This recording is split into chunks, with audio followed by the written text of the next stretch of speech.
There's a lot of creepy stuff in this house. Dolls. Like this. I could have sworn I heard this one laughing.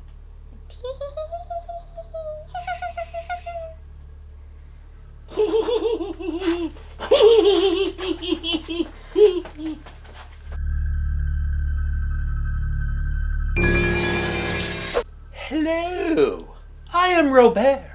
And I'm Noelle. What's the movie we're talking about today, Noelle? Incident in a Ghostland. Also known as just Ghostland. What year was it made? 2018. You know, I'd never heard of this movie until I started doing some research about what would be a good movie. What would this year's crop of movies be? What would be some good ones? And on on a Facebook group about horror movies, I kept seeing this one pop up all the time. Oh, you should watch that. You should watch that. And no one ever said what the damn thing was about. I understand why now. There's a reason for that. So that we could say the synopsis from, like, the trailer or IMDb, and it's a mother and her two daughters inherit a house previously owned by a creepy aunt with a lot of dolls. I'm pretty sure her name was Clarice. Clarice, yes. And which I think is a purposeful reference to Silence of the Lambs. And the first night there, their home is invaded by murderers that have been frequenting the area. And then we cut, there's fighting and stuff. And then we cut to 16 years later. The girls are grown up, they're adults now. And the one is a successful horror author. She loves H.P. Lovecraft. So she's got Lovecraftian tales. And she makes money and has what looks to be a solid life. The other, her sister, did not fare so well from the incident that took place 16 years prior, and she's actually still living in the house with her mom, the mom. This is a difficult film for me to review because it's very easy to spoil it.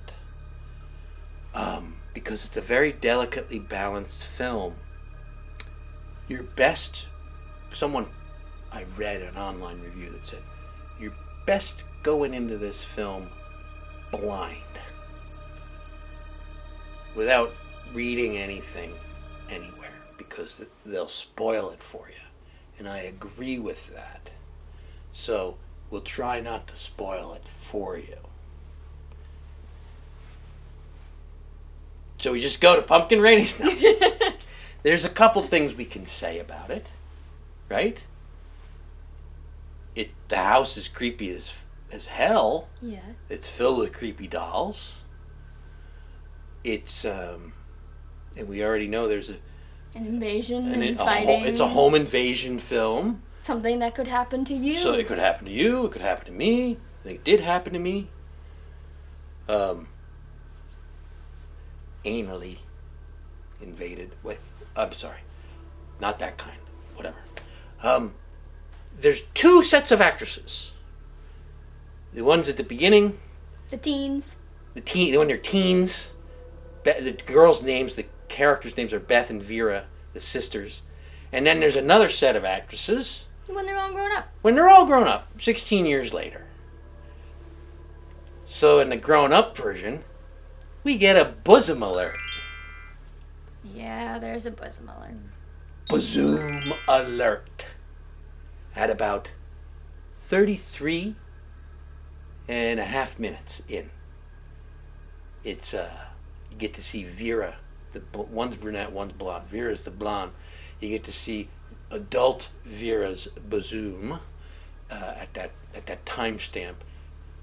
I had to rewind the thing 5 times, hit the 10-second back button, just to make sure that I could see the full bosom with a nipple. And you can. Mm-hmm.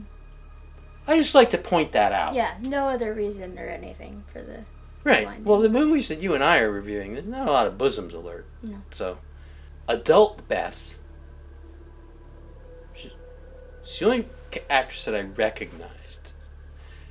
It's played by Crystal Reed, who played, among other things, the mob boss's daughter Sophia on Gotham, the TV series. Young Beth, the brunette. Yes. You know who plays her? Amelia Johnson? Amelia Jones. Jones? Amelia Jones. But do you know what other part she's played, which is on a TV show that I love?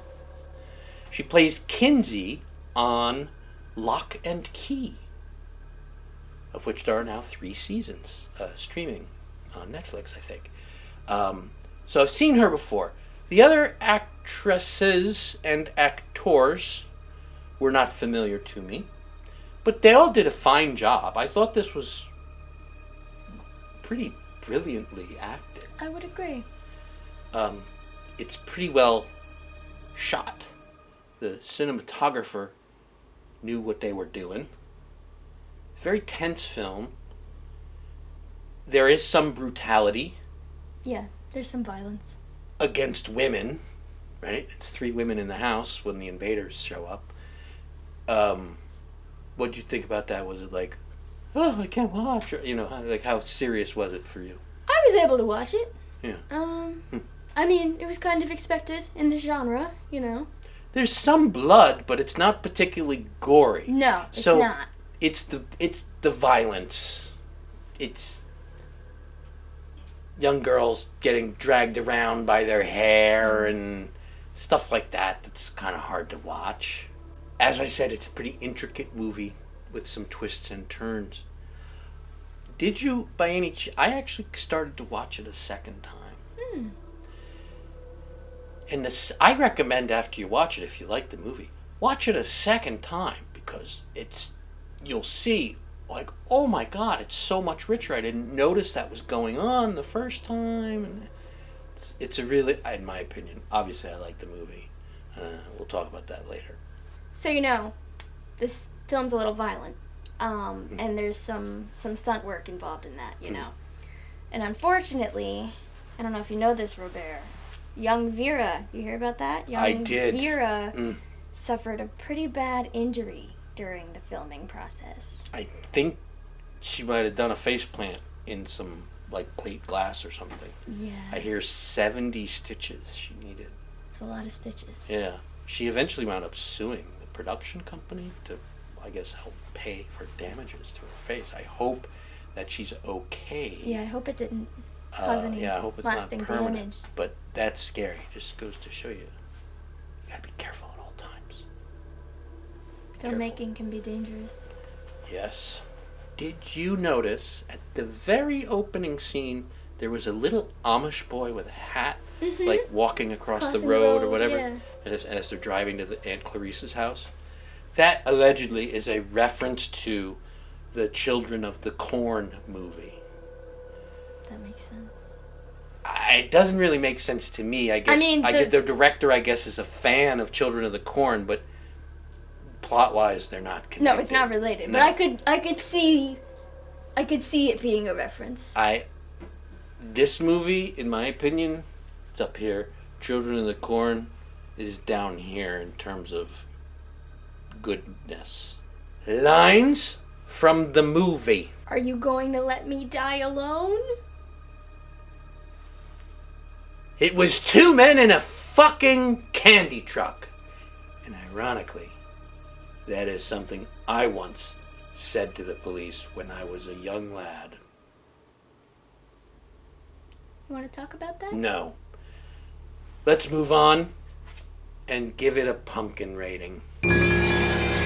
Stop me when you had enough. I say 4 pumpkins. I'm totally going with 4 pumpkins. I might even give it 4.5. 4.5? Where's the little guy? It's not a perfect movie, but it's pretty darn close.